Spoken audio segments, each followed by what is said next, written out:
ఈ ప్రాంతంలో ఉన్నటువంటి శాసనసభ్యులు రాజ్ ఠాకూర్ మక్కన్ సింగ్ గారు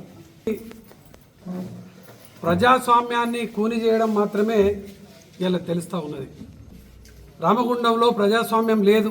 ప్రశ్నిస్తే కేసులు, అడుగుతే కూల్చివేతలు. ఇలా ఏ వాడకు పోయినా, ఎక్కే గల్లీకి పోయినా కూడా అందరూ కూడా పైసా కూడబెట్టుకొని కట్టినటువంటి కట్టడాలన్నీ కూడా ఇలా కూల్చేస్తున్నారు. అక్కడ రేవంత్ రెడ్డి, ఇక్కడ మక్కన్ సింగ్ ఒకే ఆలోచనతోని నడుస్తుంది. రామగుండంలో మక్కన్ సింగ్కు చట్టాలని కూడా చుట్టాలైపోయినాయి. చట్టం లేదు, దానికి ఒక పరిధి లేదు. మేము ఎన్టీపీసీకి పోయినాం.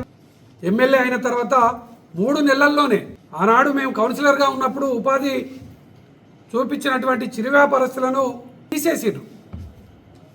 తెల్లారే మీకు ఉపాధి చూపిస్తామని చెప్పేసి ఆ మార్కెట్ కాడికి పోయి గోడ కూలినట్టు కూలగొట్టే పని పెట్టిండ్రు. వాళ్ళు కేసు పెట్టిరు ఎన్టీపీసీలు. అసలు అవగాహన ఉండి పని జరుగుతుందా, కక్ష సాధింపుతో పని జరుగుతుందా అర్థం కాని పరిస్థితి అలా రామగుండంలో పాలన నడుస్తూ ఉన్నది. మేము ఆ చిరు వ్యాపారస్తులకు నీడ చూపెట్టండి, జరిగినటువంటి నష్టానికి నష్టపరిహారం కల్పించండి అని డిమాండ్ చేస్తే కొంతమంది పాలేర్లతోని ఏది పడితే అది మాట్లాడిస్తాడు. తోటవేని ఎన్నికల సమయంలో ఏదో ఈ ఎమ్మెల్యేకు వ్యతిరేకంగా మాట్లాడిండని ఆయనను టార్గెట్ చేసి ఆ శివాజీనగర్ మార్కెట్ మొత్తం కూలగొట్టిండు ఇక్కడి అక్కడ దాకా. దాన్ని రోడ్డు వెడల్పు అని అంటారు. వెడల్పు అంటే గోదావరికంలో జనాలు ఎంత % పెరుగుతున్నారు.